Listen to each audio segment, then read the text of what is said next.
Ladies and gentlemen, good evening and welcome to Griffin's Grand Slam here at the Shore Country Day School. At this time, we'd like to invite all of the guests to please follow Wally's lead and make your way into the tent as our program will begin momentarily. Once again, we'd like to invite all of our guests to please make your way into the tent as our program will begin momentarily.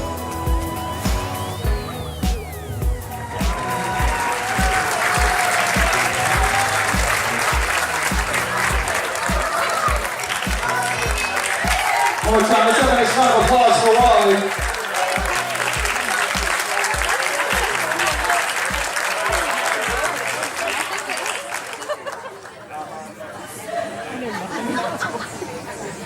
Welcome, everyone. We gather this evening to recognize Larry Griffin's unparalleled dedication to students and families, his recruitment and training of outstanding teachers and staff, and his vision for this campus, which has made Shore what it is today. A vibrant community of teachers and learners gathered on a beautiful campus. Tonight is the culmination of over a year of planning that brings together volunteers and staff to make this event possible so we can celebrate Larry and Kathy together. It has been a community effort calling upon the talents of our very own artists, musicians, and colleagues from school, along with a cadre of loyal fans eager to celebrate Larry and Kathy. For many of us, Shore is where our families have grown up together, where lifelong friendships have been formed, and where our children have learned skills that will serve them the rest of their lives. When we began brainstorming on how to celebrate Larry a year or so ago, we knew that it would be fitting to celebrate the coach, the mentor, and the big-time hitter he has been for Shore. Given Larry's long history growing the baseball program here at Shore, this is the perfect theme for tonight.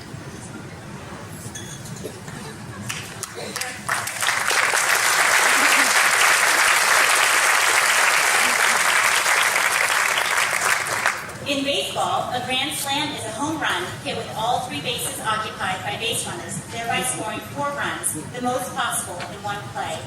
Larry Griffin's 3 decades of leadership as head of school encompassed his own grand slam for Shore. On first base, we have the children and families to whom Larry devoted both his compassion and vision.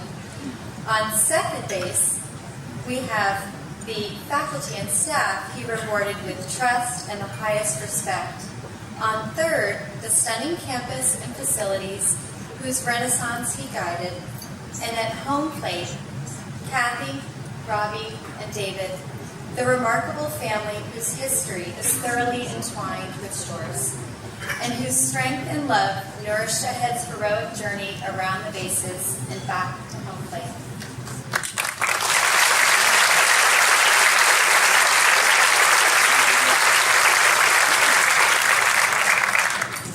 Larry, in celebration of your grand slam, we would like to present you with a special box of memories that friends near and far have sent in to you. Warm wishes for your retirement and deep appreciation for your dedication and service.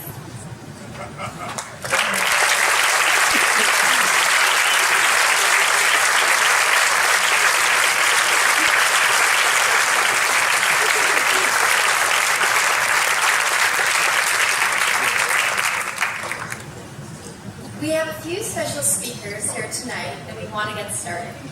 First, we'd like to call upon Jennifer Borgard, graduate of the class of 1984, parent of 2 recent graduates, as well as a present student, and our president of the Board of Trustees. Jen?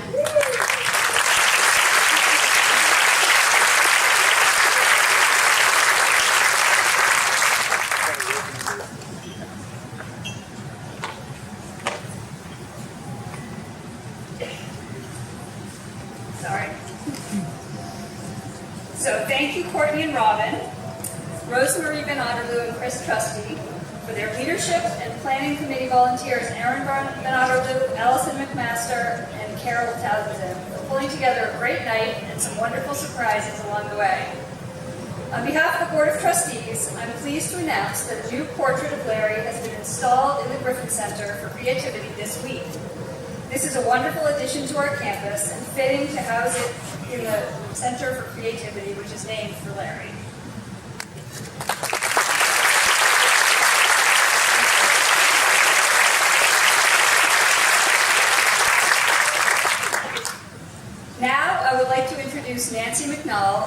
athletic director, coach, and member of the faculty since 1990.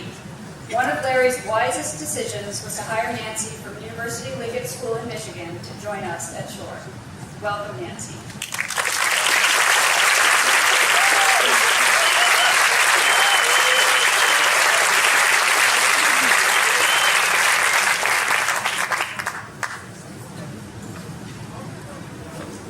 Thank you, Jen.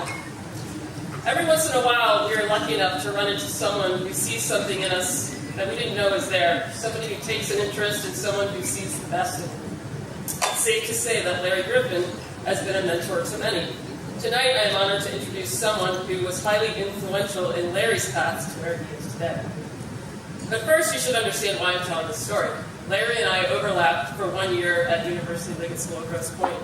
I was fresh out of college, and Larry was in the midst of his superhero status as head of the middle school at Liggett. I ended up at Liggett because of a woman named Muriel, sitting right over here. Larry ended up in the field of education in huge part because of Muriel. Muriel's influence on me started like this. I was finishing my senior year in college. I was majoring in education. I knew I wanted to be a PE teacher, and I was ready to go back east. All of a sudden, this phone rings in the house where I was living with 5 other seniors, and I get this phone call. Hi, this is Muriel Rock. I'm like, okay. She's like, I would like you to come see our school. I said, where is it? And she said, Detroit, Michigan, or Grosse Pointe. I said, oh, no thanks. Like, a week later, the phone rings. Nancy, this is Muriel Brock from University Liggett School. Please come up and visit our school. I said, I think I want to go back east and get a job there. Nancy, come and visit. No, thank you. Like, finally, she calls again a third time. This time she said, please just come visit. You don't have to stay. You don't have to take the job. Just come look. And I said, okay. So I packed my bag and off I went to Michigan. And it ended up being the best decision of my life. Her impact on me and my career only grew stronger in my time at the school. So now to Larry, which is the real story. His story begins in Grosse Pointe, where he grew up and where his house abutted the tennis courts of Liggett, this K-12 independent school. Sometimes the tennis balls would clear the fence and head into his yard. Rather than toss the ball back, this little Griffin kid stockpiled the balls. Muriel, the Liggett AD, legendary coach, and weekend tennis player, noticed that the balls kept disappearing, never getting returned back over the fence, like most of us might do. Finally, she had enough, and she wanted the balls back. So she went to his house that had little luck. So as the saying goes, what is it? If you can't fight him, join him. So she actually hired him. This is also, I should add too, that I just learned that he actually trained his dog to go take the balls as well. And this is our head of school. So here's Larry now working at her day camp, and now she really has some control over him, or at least trying to have some control over him.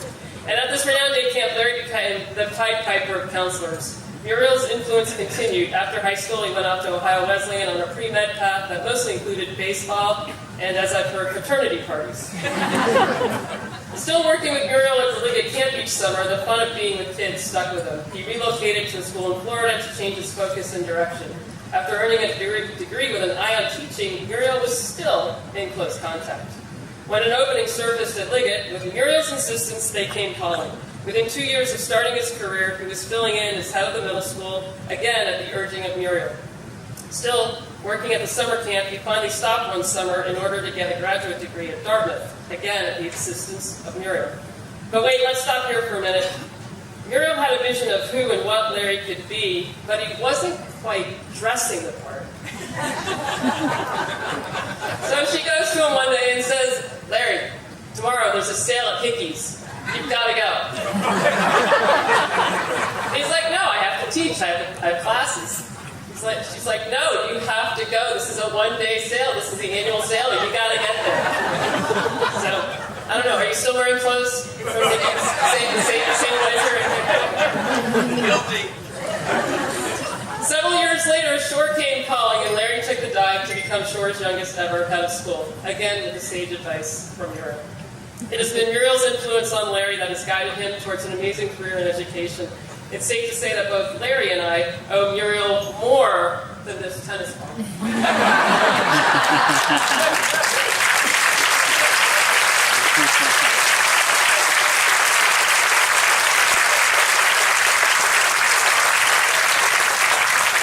Muriel, please stand and be recognized.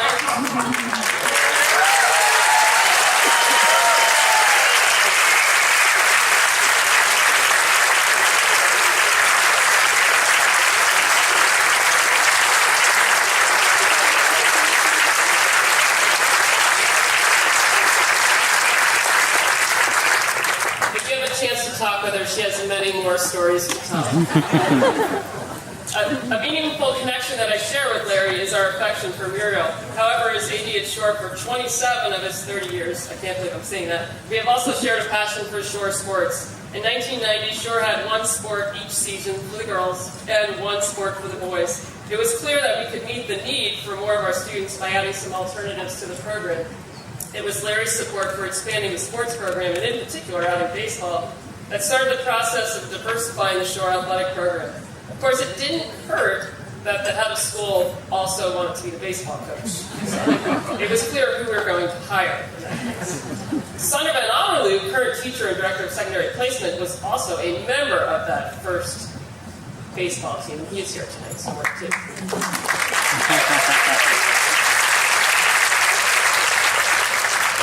Larry's unwavering support for athletics at Shore, along with all the other programs that have thrived under his leadership, continues today because of his belief in teaching and reaching the whole child. At the recent Spring Sports Assembly, jersey number 27 was retired in his honor to commemorate Larry's devotion to the baseball program by leading this team for its 27 years of existence. Thank you, Larry, founder, coach, and mentor. Just as Muriel's impact continues, so will your imprint on Shore.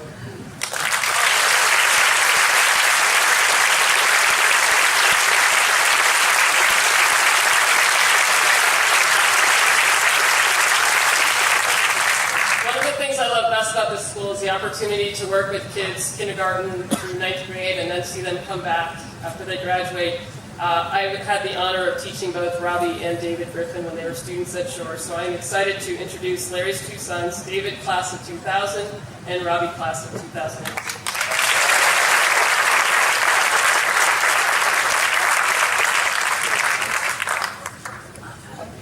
All right, well, thank you for inviting us here to deliver our dad's eulogy.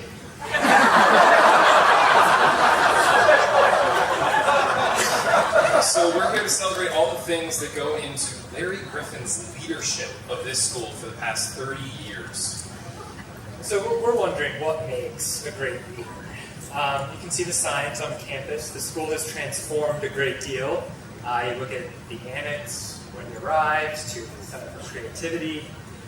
So what's the secret to a success? What's at the heart of the success here?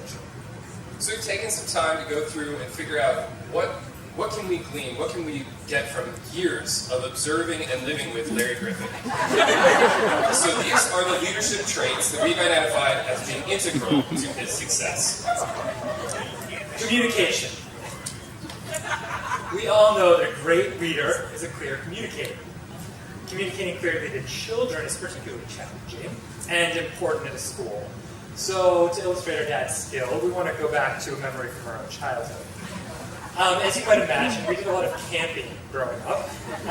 And when we're camping, our dad goes into what we're going to call leadership mode. As the gear gets unpacked, he begins communicating very, very clearly. Kathy, what did you do with the stove? You mean the one by your feet? Robbie, where's the water jug? We filled it an hour ago, Dad. David, throw the rope on your left. Okay. I need to pause because, as you might be gathering, this is not the first direction he had given me that afternoon. The particular direction to throw the rope on the left followed hours of such instructions. And I was maybe a little bit tired at this point, so I responded a tad impatiently by tossing him the rope on my left. Not that left, the other left! My other left? seriously? I responded not at all patiently and stormed off. So the other left lives on as emblem of our dad's status as a very clear communicator. Today the cabin that he goes to in Maine is called the other left.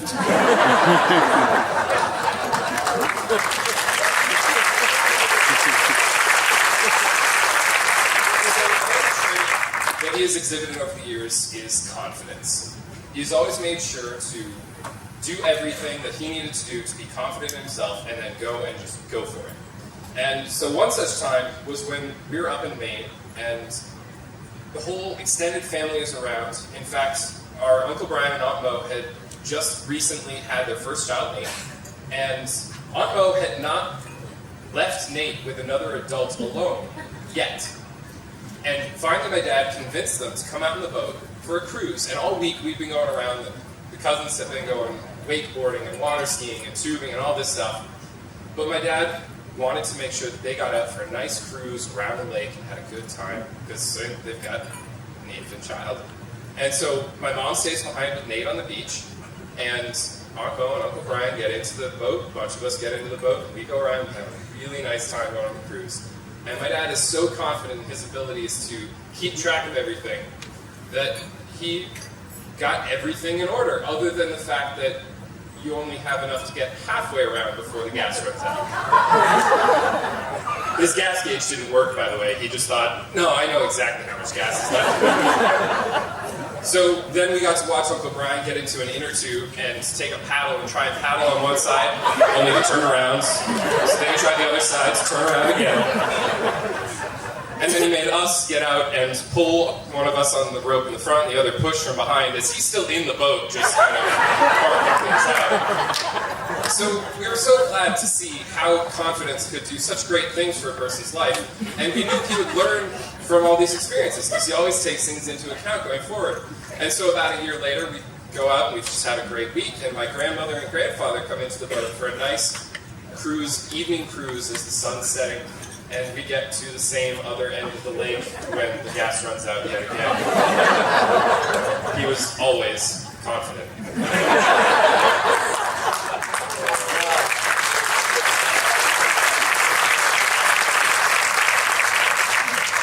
Of course, a good leader needs creativity.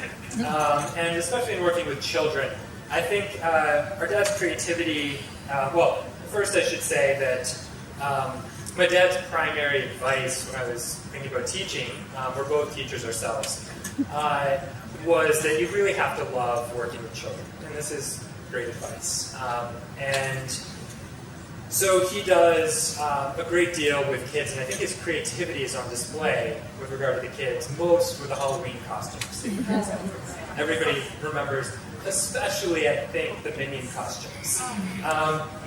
So I want to take you behind the scenes there. The idea started with my wife's mother, who, Kathy Stadel said that Despicable Me had just come out. Larry should be Gru. He has to be Gru. But my dad is never content to just be Gru. He said, well, the Minions are the real star of the show, so I need to make Minions. And so, of course, he involved the students. He decided the 9th grade girls should be the Minions. Because the admin team was a little too on the nose. So these Minion costumes that he created are pretty spectacular. If you haven't seen them, there's some pictures right over there. Yeah, right over there. And so a lot of people have asked, what was the inspiration? So I have, from the man himself, the words. Well, I saw 30 trash cans stacked up at Home Depot and thought, kids fit in trash cans.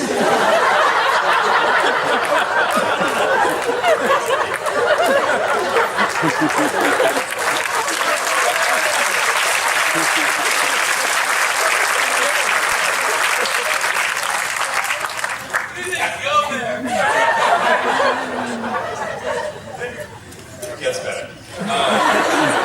As you can tell, Larry Griffin is always looking out for the best interests of the child. Always his emphasis. And so that includes a particular attentiveness to the emotional state of children. And I was able to witness this again firsthand just last week, because every year he's been bringing the 8th graders down to New York City for a trip, and they stay at Newark Academy. And I lived just a couple towns over, so I came over, got to see them, and found out that he was going to be telling his last ghost story ever to shore students. So I went and watched this, and he proceeded to make sure that every kid was so well cared for, that they were really comfortable, as he proceeded to warm them up by telling about his time working in a morgue. He told them how he had to dress a dead body on his first night, how when he started to cross the arms across the chest, that the person indicated they were no longer dead, and in fact went, "Oh!" He then ran screaming and tried to call an attendant and say, "That body is still alive." "No, it's surely dead." And then he found out, oh, there's still air in there, and you pushed a little bit. So the air came out, it's dead. So he brought it down to the morgue. And by the way, I got all this on video too. But he then brings it to the only open spot to put a body in, but then he finds that there are feet in the spot, so he starts to pull it out to figure out what's going on. And as he pulls out the body, it sits bolt upright and scares the bejeebus out of him. He goes screaming, running out of the room, and all of a sudden finds the entire staff of the hospital behind him because they were pulling a prank on him on his first day. And that was the warm-up. He's making sure all these kids feel so safe sleeping in another place outside of their parents' home, in another school, so safe. And then he proceeds to tell a story. In a normal ghost story, I actually asked a few people afterward, I said, how long do you think a ghost story would take? And they're like, 5, maybe at most 10 minutes. It's like, yeah, so 36 minutes might be a little long. He ramps up this story about Rachel, who lived in Old Lyme, Connecticut for so long. He's getting all this stuff out. Many of you have heard this story. Probably loved this story. Some of you might have been scared out of your minds. But he gets 30 minutes later to the climax of the story, and then the kids are just screaming their heads off. They cannot stop screaming. They don't even know what's going on. And then he proceeds to make sure that they understand. In the past, he would have actually gone on the intercom and started to whisper. But he's not going to do that to them. And so instead, as he's walking out and I'm leaving the school, some of the boys ask whether or not they can pull a prank on the girls by scratching the door like it happened in the story, whispering a little bit. And he's just like, well, you never heard it from me, but yeah, we got to come back in a little while. They'll be predicting it right now.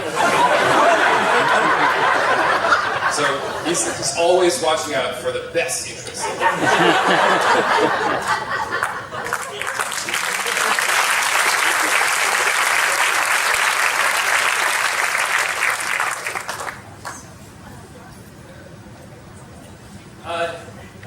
we'll go for it. Why not? He also knows not to sweat the small stuff, like practical jokes. So when a kid plays a joke, my dad just brushes it aside easily, right? What's it saying again? Oh no, it's I don't get even, I get ahead. So a lot of people are probably wondering, has he really maintained the practical jokes for 30 years? Well, ask the graduate. I should say the anxious, anticipatory graduate, who just a few days ago received not a diploma, but an explanation that he should review the video of graduation and make sure he was smiling the entire time if he wanted his diploma. My message is don't worry, kid, okay? It's all an act. Anita Barbato remains permanently one up on my dad thanks to her epic 5 a.m. early birds welcome surprise yard sale in which the whole faculty brought all of their crap. He doesn't always, it's true that he doesn't get even, but he doesn't always get one ahead either. Anita Barbato will forever be one ahead of him, and he didn't sweat this one.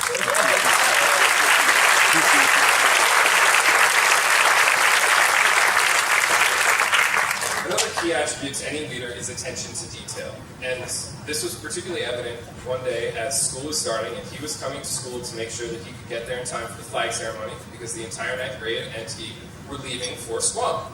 And this is a fantastic trip that they'd always go on.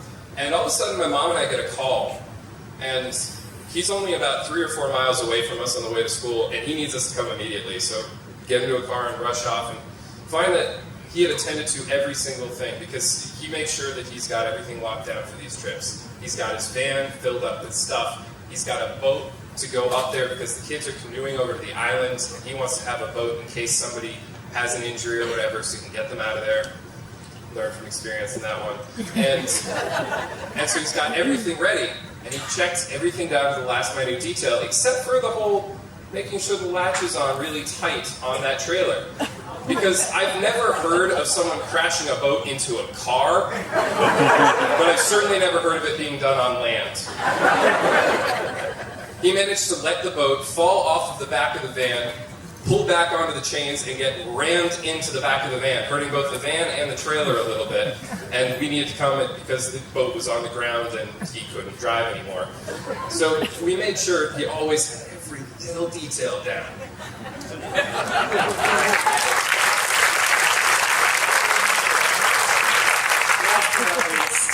A good leader has to delegate. So, I think our dad's proudest accomplishment is assembling a team around him of faculty and staff that are absolutely exceptional. And I think that is his greatest legacy, truly, honestly. And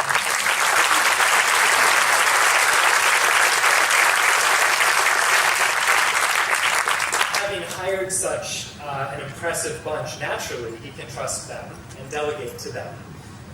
So let's just look at the experiential education he's brought to shore in the form of a number of trips to see how well he delegates. So there's Squam.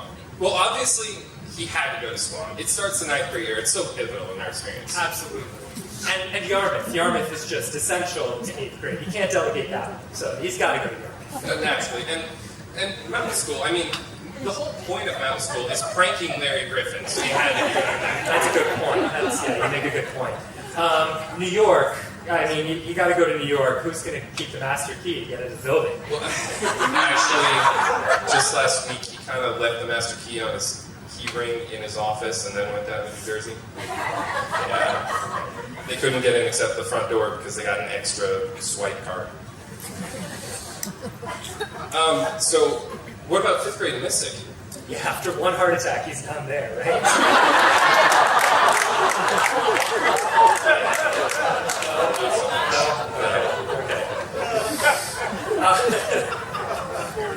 Well, I know he kept coaching baseball and advising, but at least he gave up teaching eventually. Yeah, no, he really didn't. He kept teaching. In fact, he was teaching health for a number of years, but then somebody actually started to pay attention and realized he wasn't teaching health so much as teaching public speaking, so they gave him a public speaking course instead. But yeah, he kept teaching pretty much all the way, but he totally delegated everything related to organization to Joanne Amatucci and our mom.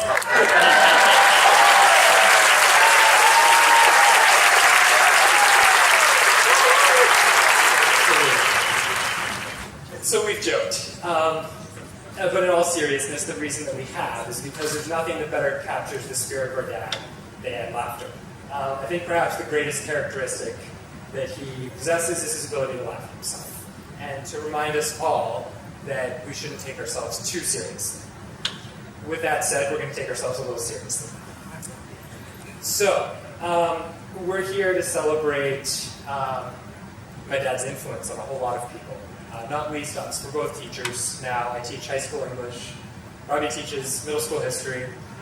And, but that's because of the influence of both of our parents. We want to remind everybody that it's both of our mom and our dad that they've brought us here today. Theirs has been a partnership, I think both private and public, both personal and professional. And it's really been a partnership. And so as part of that partnership, everybody knows our father is famous for giving these touching and incredible graduation ceremonies at the end of each year, speaking personally about every single student. And that is a truly remarkable accomplishment. I'll probably come back to that in a moment because even just that encapsulates who he is. But what most people wouldn't know is that you wouldn't understand a single word that he said if it weren't for our mom revising and editing.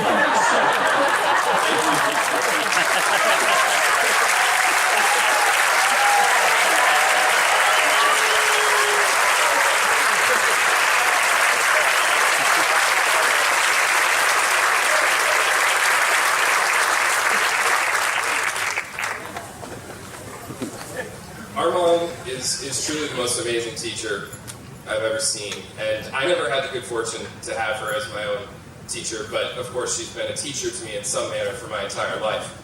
One of the most amazing experiences for me, though, was when I was a teacher, my 3rd year in teaching. She showed me a book, because if you haven't seen, she knows every single book, like, ever. It's ridiculous.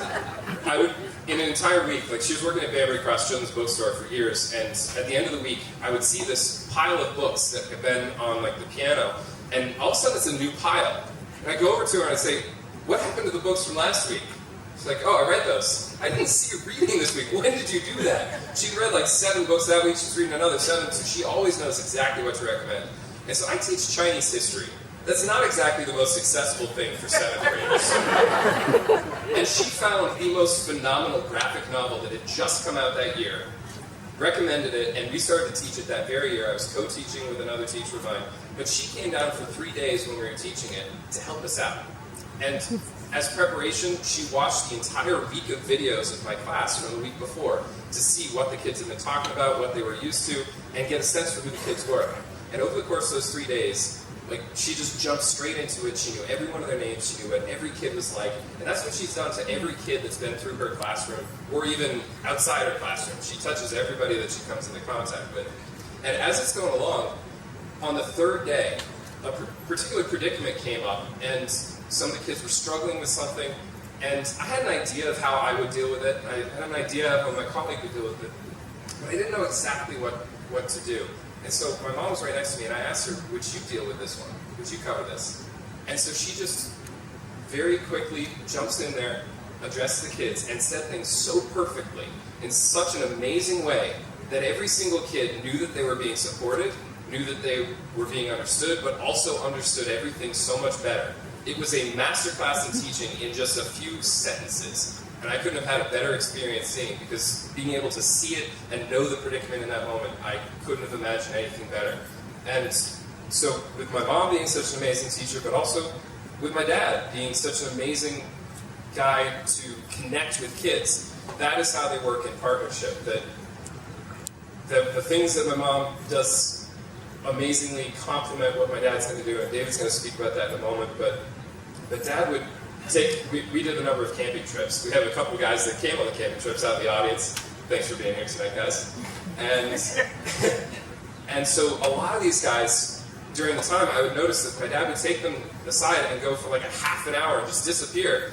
And they'd go walking in the woods, and in that time, he'd make such a connection with the guys over the course of that time that they just keep coming back for more. They would always keep that connection going. They're guys who will continue to connect with him later on in their lives. And it's this remarkable thing that's so unassuming. He just wants to know what's going on in their lives. He wants to make sure that any difficulties they're going through, they feel supported. And so it's something that I've tried to adopt into my teaching as much as possible.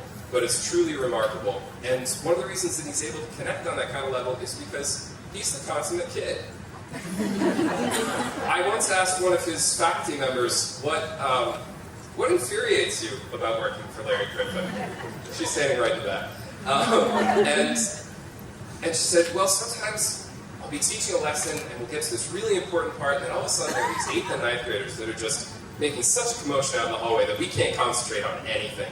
So I'll go out expecting to yell at these kids and find that Larry is right in the middle of it. He is instigating everything. And so she'd still tell him to calm down, but she can't go quite as vociferously. But truly, the two of them care about people more than anyone else I know. And they make sure that everybody feels loved and connected with them. And that is going to be a lasting legacy. So thank you, guys.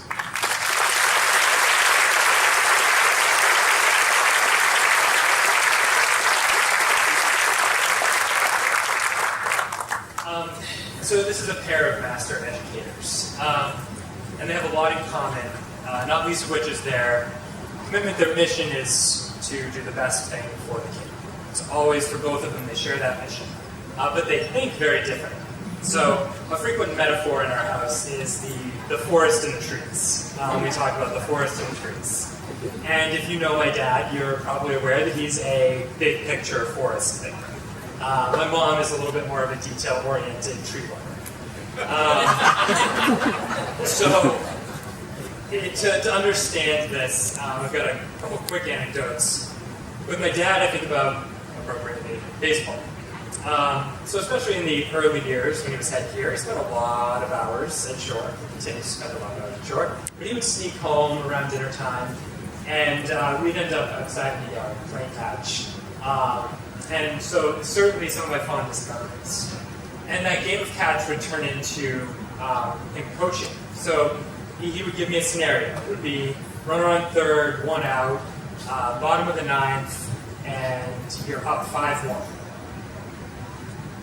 Give me a moment to process.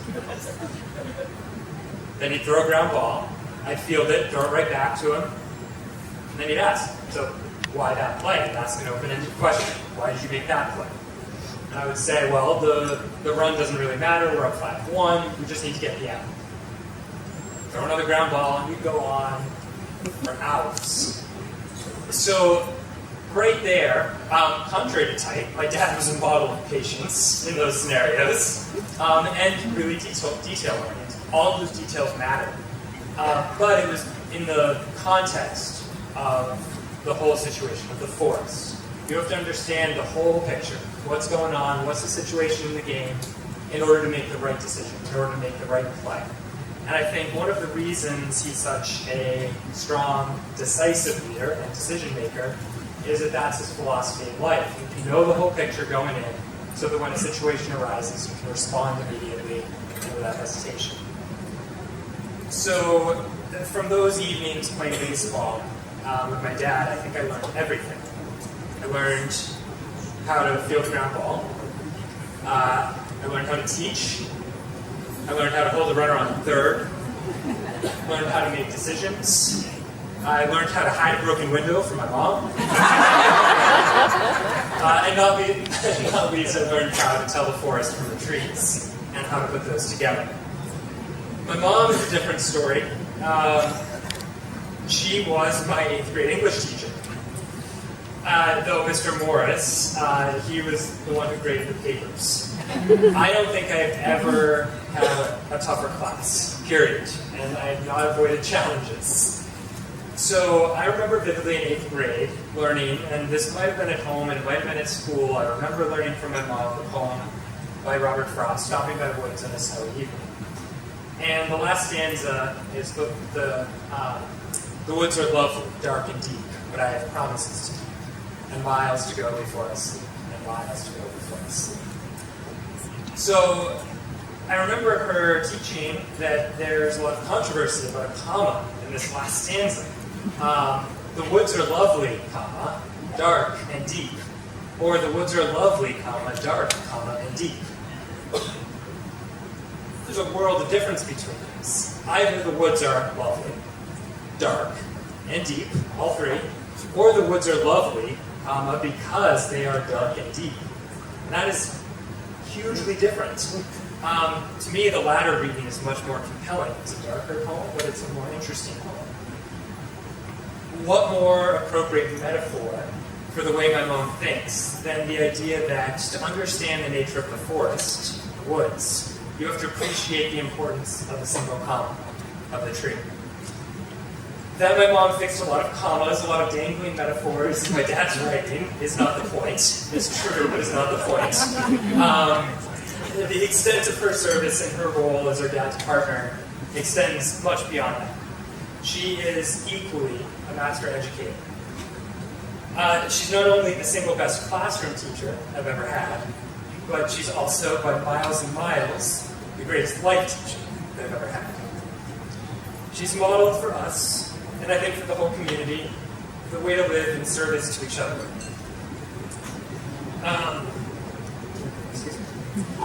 Robbie and I have been...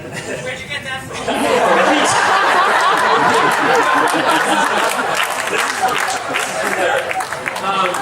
To be clear, he wasn't always like that. Yeah, His graduation, he never teared up. And now he's just a waterworks. Their dedication to us has always come first. We've always known that. But after us, after her commitment to family, my mom and my dad have been committed to their extended family, which is short. So, whether as a teacher, a mentor to young teacher, a host of countless events. Her roles are too many to list. My mom has always been integral to this position. So when we're celebrating my dad as head of school, we're really celebrating Larry and Kathy Griffin, who have been together at the head of school and who have lived a life that's been intertwined with a life for sure. So Robbie and I, if their life has been intertwined with Shore, we've been raised here at Shore. We had long day, extended long day with other faculty brats on Monday, late afternoons and evenings, and sometimes long day where we just hide in different parts of the school and play tag and stuff. There were afternoons painting our mom's bookshelf for her classroom in August. Setting up and taking down tents after Yarmouth and Squam to make sure they wouldn't get moldy. Beginning the boat building program. I saw Mark Lindsay in the crowd on Friday afternoons. Sneaking downstairs during the parent cocktail parties to grab cookies when the parents supposedly weren't looking. Sneaking out to the faculty parties in the yard even if the faculty were looking. Camping in Wiscasset with Van Otterloo's, Speeces, and Sweetlands. Pressing fresh apple cider at Mrs. Harder's house. Joining the Hamlins in a Chinese dragon costume for first night in Boston. Keeping lookout for Mrs. Hazelton in case she could see us getting ice cream after 7 p.m. Her house was right next to Junction Ice Cream, and for a kindergarten kid, to think her kindergarten teacher was going to see you. Pretty scary. He was so scared. It was ridiculous. He's got the head of school with him, and he couldn't understand. This is okay. Joining our dad and his only friend Dick Barbado on fishing adventures. Playing with Murphy at E.T.'s house. E.T. being Ellen Taplin, Lynn Pisanelli's mother and our longtime babysitter. And taking countless treks into the woods with Rich Barbado, our longtime babysitter, or other longtime babysitter, and often risking death along the way. For me, moving on to New Jersey to work with Betsy Barbado, now Lapadula, as English teachers, following in the footsteps of our own parents. For me, coming back as a 4th grade assistant at Shore for a little bit. So as you can see, Shore has been not only foundational, but really essential to who we are. But Shore is a lot of Griffin. And for that, we're deeply, deeply sorry. Very sorry. But also deeply appreciative. So thank you, Mom and Dad, for being loving parents, but also for being models to the entire community, and educators of the entire community. We are who we are because of the community in which you raised us, the community that you shaped us very short.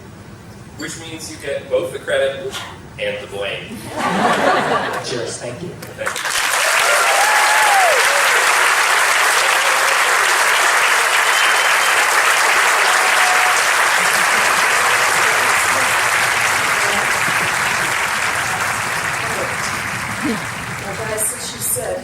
The things I was going to say. Leave those out. So the other day at our faculty farewell luncheon, Joanne graced us with talking about the 5 things that you wouldn't miss about Larry Griffin. And if you want to know what those are, go talk to Joanne. Hilarious.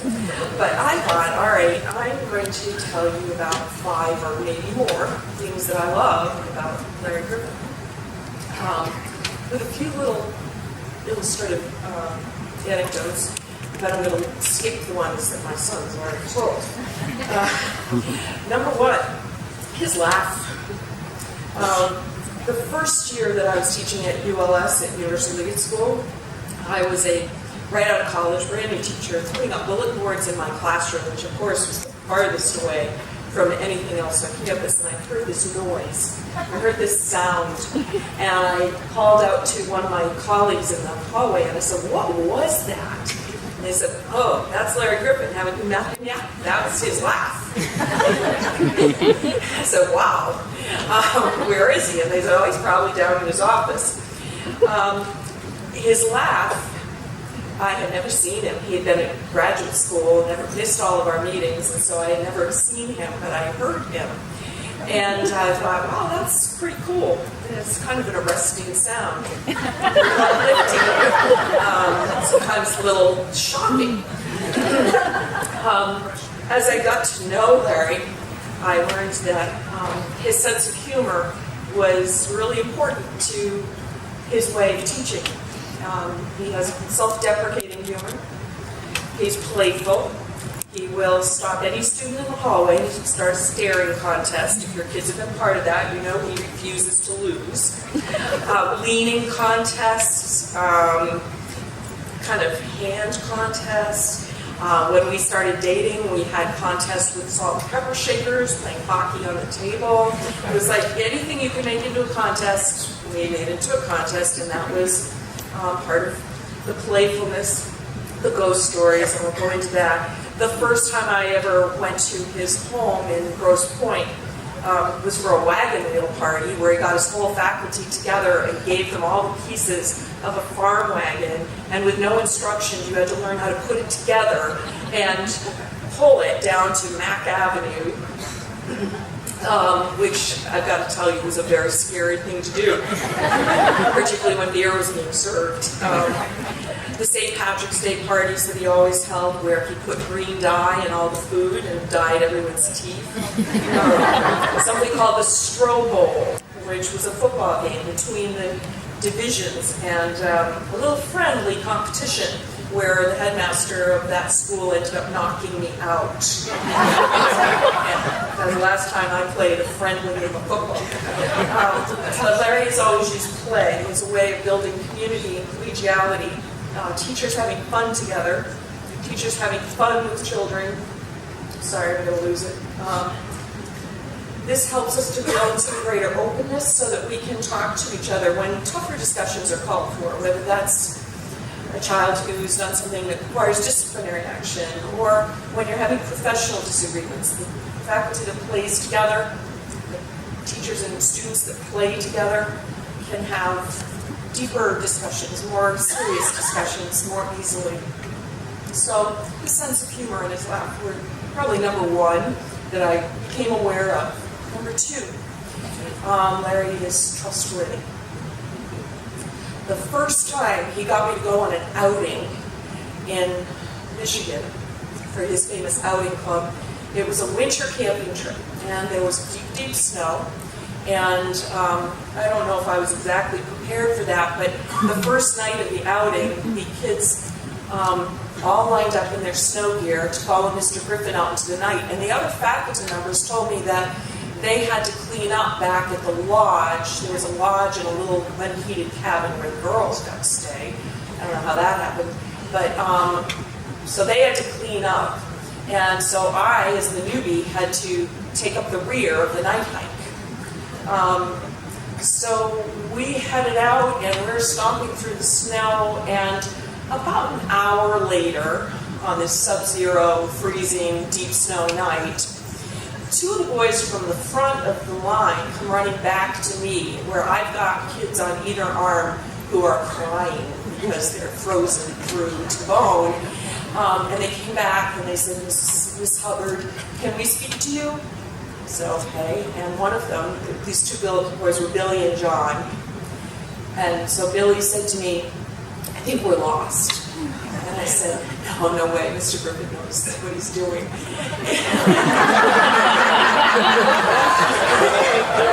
And John said, no, Miss Hubbard, we really think we're lost. He swore. I said, oh.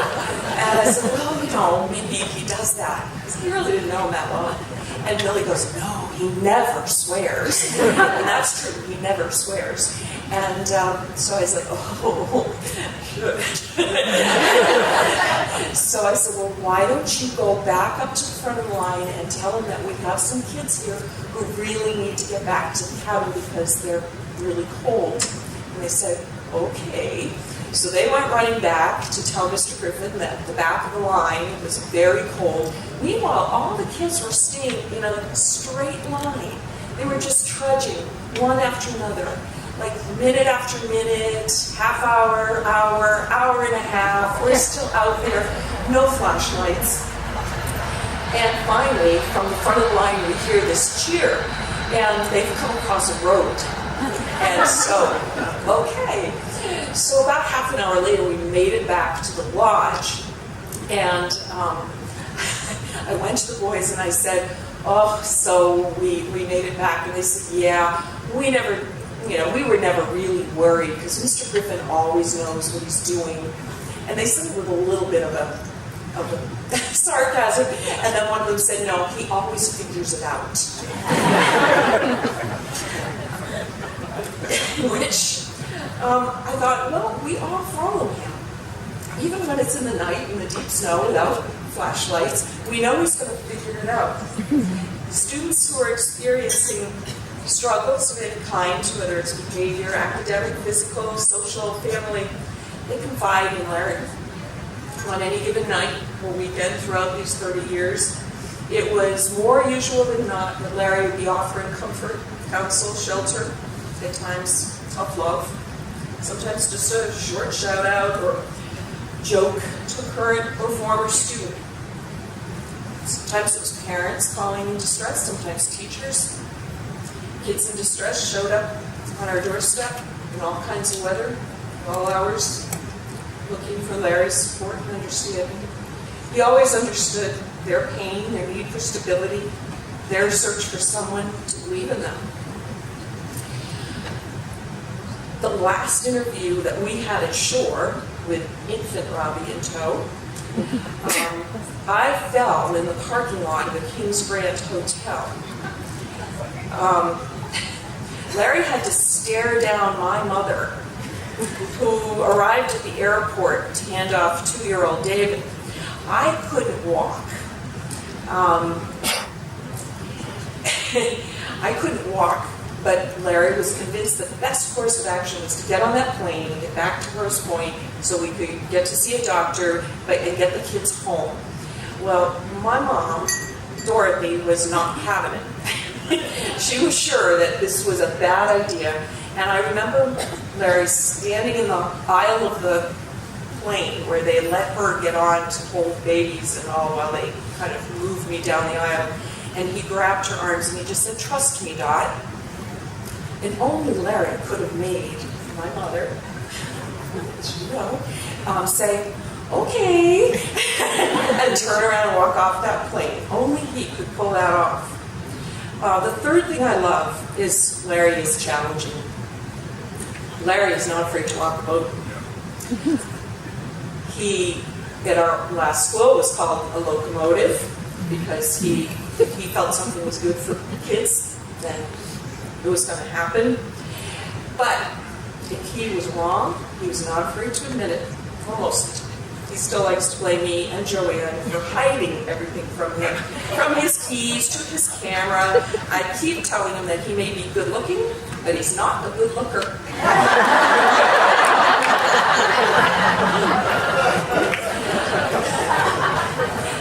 This next one is something the kids kind of talked about, so I'm not going to go into it, but it's his vision. I love his vision, his defining vision as a teacher, a coach, head of school, and as a father. It was what's right for the children. And he understands that the best thing he could do as a head of school to do what's right for the children is to hire great teachers and staff members who support those teachers. And that's always been at the top of his priority list. We have teachers who epitomize devotion to children, and that gets me into the last.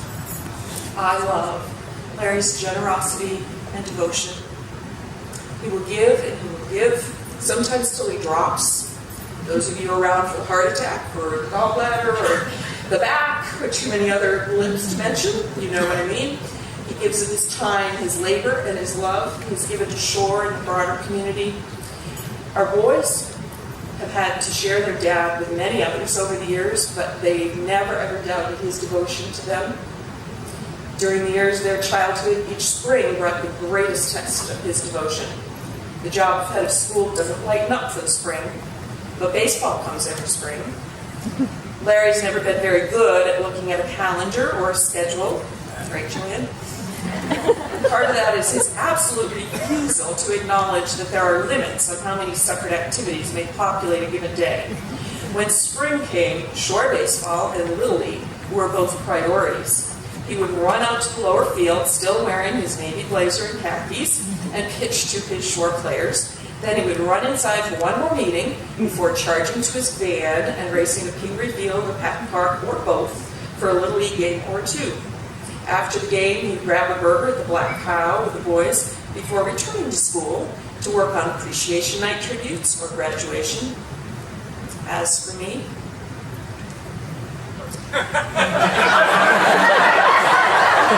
no, this is getting to the schmaltzy part. I'm really sorry. As for me, I know Larry's devotions. Our first summer at shore, I was living in Wayland with my parents. Kicked my sister out of her bedroom so I could set up a crib for Robbie and a mattress for David, while Larry camped at the Clark's house and worked at shore. We didn't get to see each other much, so I was happy to join him at Concord Academy one evening for a presentation for new heads and their spouses. The consultant gave all kinds of advice, much of it impossible to follow. He also gave 2 chilling statistics. At that time, the average tenure of a head was 3 years. So they gave the old look to the right, look to the left. It was a little frightening.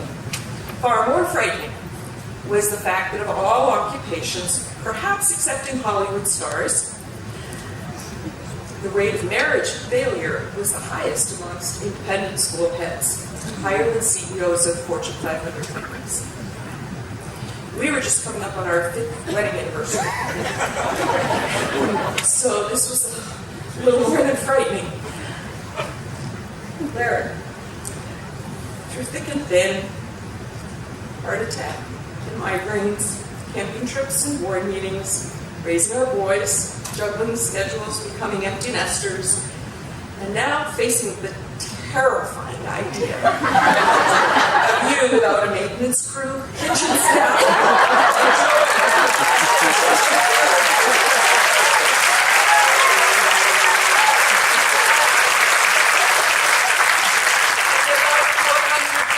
to adore you on a daily basis. We are looking back at 35 years together, God willing, many more to come. And we are still partners. We'll always be partners. These are truly just a few of the many countless things I love about you.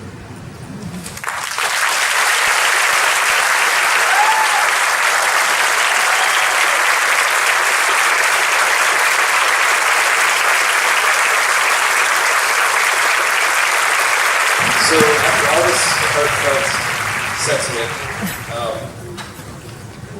I don't know any more words. So instead, I'd like to honor my dad in a way that he's encouraged throughout my life. And so I'd like to sing him a song. And so if you guys can cue it up. And bear with me because obviously this has gotten emotional and we'll see if I can get through it all. But here goes.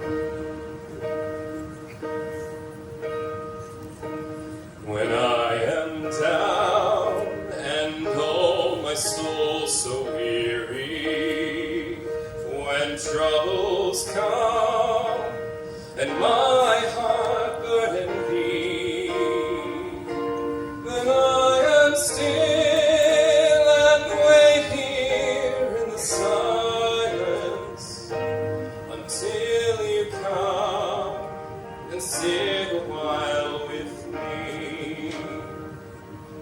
You raise me up so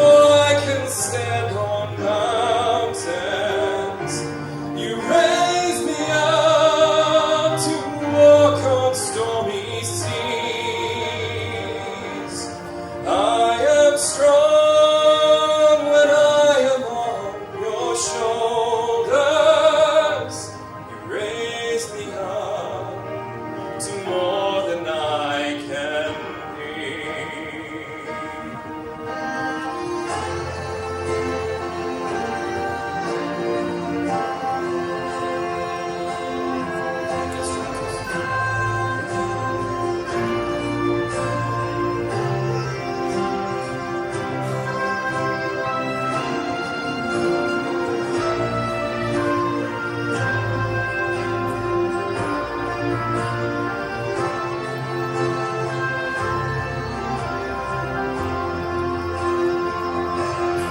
Raise me up so I can stand on mountains.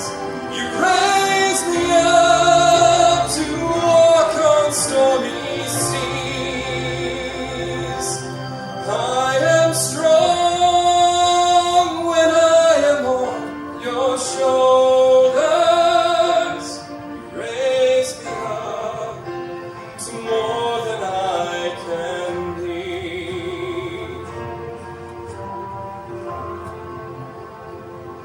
You raise me up so I can stand on mountains.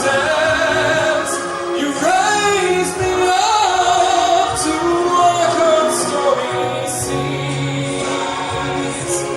I am strong when I am on your shoulders. You raise me up to more than I can be.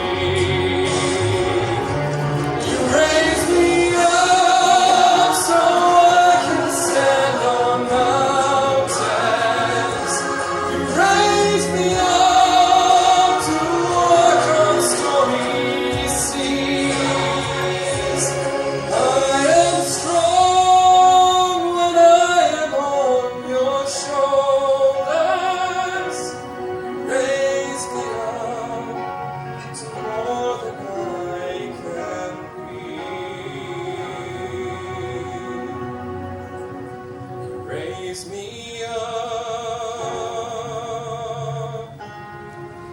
to more than I can be.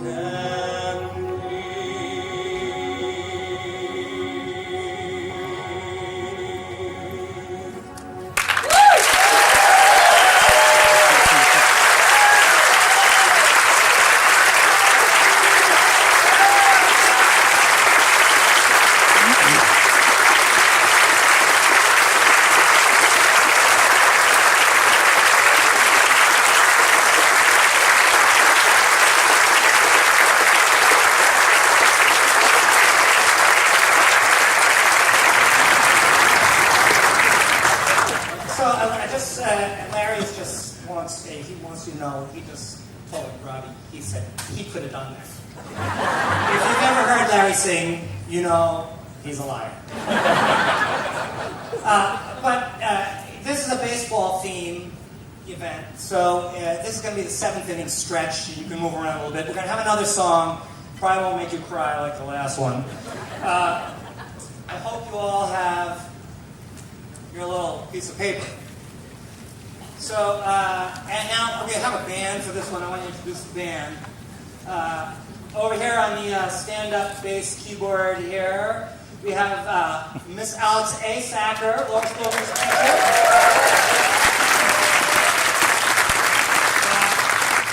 On the drums, who knew we could play the drums? We always have him on the guitar. Mr. Ken Finot.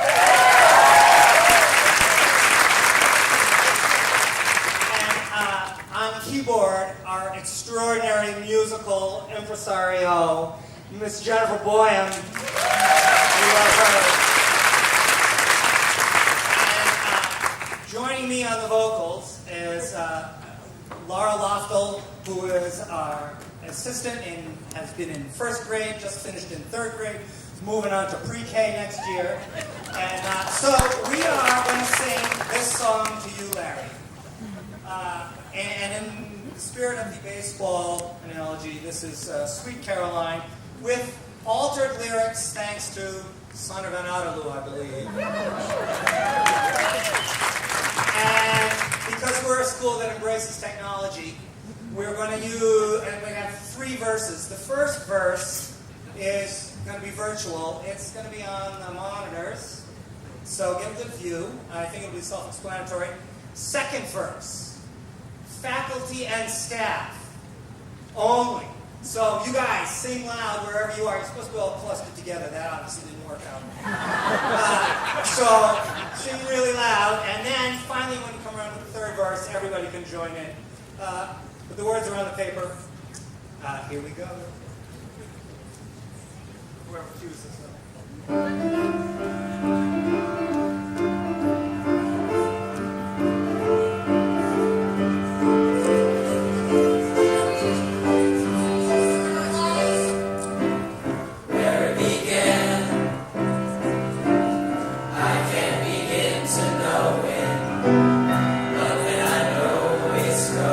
Strong.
these folks.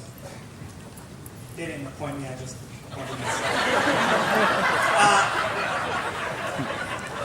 I just want to say for all of us, thank you for 30 years of leading us, cajoling us, maybe pushing us when we didn't want to be pushed, laughing with us, letting us laugh at you. It's been a wonderful time, and we're so grateful that you've been here and we've had a chance to know you and work with you. So thank you.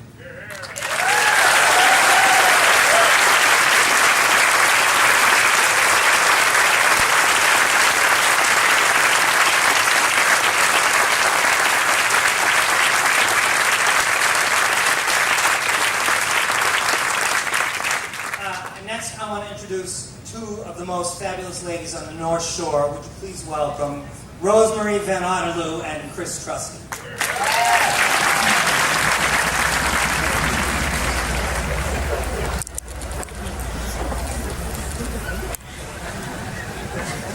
Okay, that's a really tough act to follow.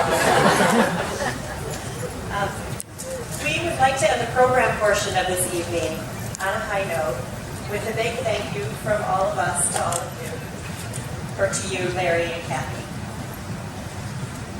Larry, you have become a member of all of our families. Larry is the first to congratulate and join in celebration in victories. And he is also the first to console and to comfort in times of loss. They say that behind a successful man is a woman. In Larry and Kathy's case, I'd like to replace behind to beside. Beside Larry for all of these years is Kathy. Kathy is an extraordinary woman and friend, known to all of us for her kindness, her gentle spirit, her unwavering dedication, her skilled teaching, and from what I hear, her unbelievable patience. We wouldn't be here to celebrate Larry without you as well, Kathy, for you are a team. Yes, Kathy and Larry, you have true partnership. You bring the best out of each of us and in each other. Shore is a strong community and a school because we have received your best every day for 3 decades. As professionals, you're in a league of your own for your writing expertise, your recruiting, welcoming, and you're taking the best faculty we could hope for. You set a fine example for who we want our kids to emulate. You have made numerous sacrifices during your careers, more than we ever know. And you do it with a smile, with a heart, with compassion, while maintaining high standards for all of us. And now it's for Chris and me to tell the best part, because with celebrations go presents. So, we have a few presents for you. The first one, Larry, is really to thank you and to get back at you for taking us on this horrible camping trip. And making me sleep on a hard floor. So a few of us have gotten together and we're going to take you and Kathy to Holland.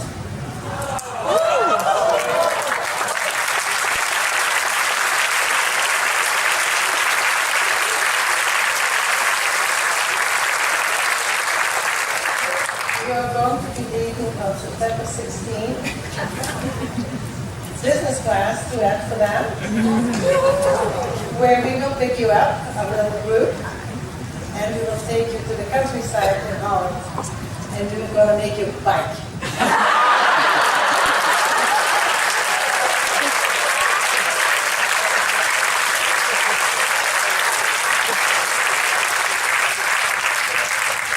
And after a week of biking in the countryside of Holland, we will take you to Amsterdam and show you some of the cultural sites there. And I hope you and Kathy will enjoy that little trip together with the few of us. And then we sent you on to Italy. and you will have the time, just the two of you, with Kathy, and on October 5th, you'll return back to the United States and hope to share your stories with us.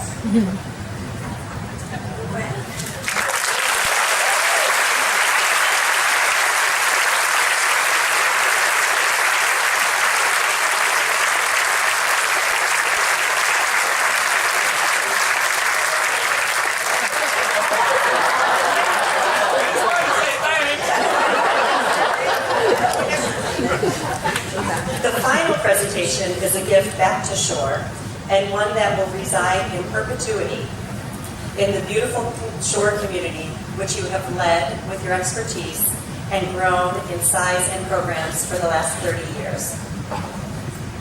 As you know, we announced a transformational $1 million gift from the Van Otterloo Family Foundation to create the Lawrence A. Griffin Endowed Fund for Tuition Assistance. Since the spring, when the announcement was made, over 250 additional gifts have come in, and the fund now stands proudly at $1.6 million in your honor.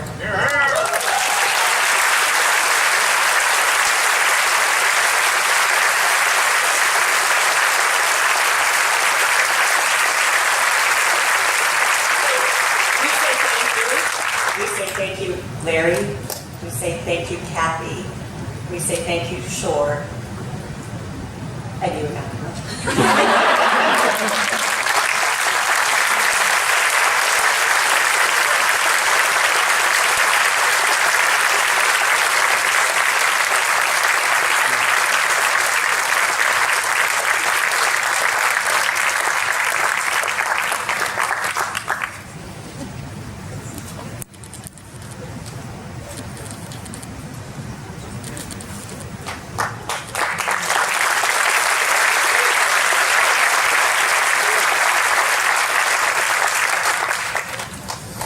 Wow. I'm humbled. I'm overwhelmed. More than anything, I simply want to share how much that I appreciate all of you for what you have brought into the lives of my children, my dear wife Kathy, and me. As I wrote in my final bulletin, I consider myself one of the luckiest men in the world. I've devoted my career to just 2 schools, in which in both places I've been encouraged, I've been supported, and I've been appreciated for doing what I enjoy the most, which is professionally simply giving children the best possible educational foundation and environment for personal growth that one could imagine. I'm forever grateful to those of you who brought me to Shore. They are here tonight. They took a chance on a young, inexperienced, upstart leader with passion for the possibilities in education. I'm humbled by the generosity of the Shore community and repeatedly getting behind what I consider to be now grandiose ideas on how we could become even better. I'm forever indebted to an entire generation of colleagues, teachers, staff, and administrators for their vision, for their passion, for their expertise, and their love of children that has created the atmosphere that is Shore. As I've shared on many occasions, my role is simply to bring the best people together, to give them the support and the tools they need to develop a shared vision, and to create a community that will embrace and support these people and change. I am most proud of the professional community that is Shore today. Visitors are awed by the atmosphere at Shore in which children are happy, they're smiling, they're engaged, and they're purposeful in a genuinely respectful and affectionate relationship with their teachers. We have never lost our sense of mission, which is to inspire a love of learning while challenging our students to be the best that they can possibly be. I'm also deeply indebted to now what totals nearly 1,500 students who have graduated from Shore in my 30 years. The spark in the life of the teacher is ignited daily by the children whose capacity for wonder never ceases to amaze us. We are embraced literally with hugs and constant expressions of appreciation for doing what we enjoy most, instilling that love of learning in them as teachers did for us when we were children. One of my hopes is that many of Shore's best and brightest will choose to go into teaching to assure that future generations have the same experience. This is an amazing community at Shore. and you are poised for your best days yet ahead. I encourage parents, truly partner with children's teachers. Listen openly, trust their professional judgment, and realize our role as parents is not to make life perfect for our children, to allow them to grow and learn from their mistakes in a supportive environment like Shore. When I say that, I was going to give a much longer piece here, but I don't need to because Nancy did that for me. But the reason I'm here today is because of a person that did that for me. If you knew the misguided youth that you hired to be the head of your school, it's because a woman saw in a kid in high school, a kid in college, and was able to say to you, you're good with children, that's what you should do, that's what you need to go back to school for. It's that kind of inspiration, and that's what I hope I've done for others, but that's what Muriel Brock did for me, and I need you all to know she's the greatest. She's an amazing.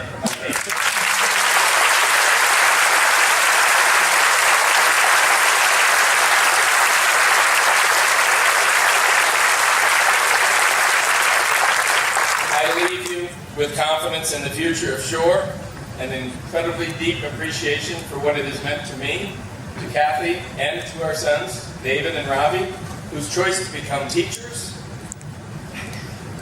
could not have made us more proud. And as you all know, when you hired me, and you've acknowledged that and I appreciate it, whose partner in life has always been with me every step of the way. Shore would be a different school if Kathy had not been my closest advisor and most loyal supporter. We depart with the best memories that anyone could possibly imagine and deep appreciation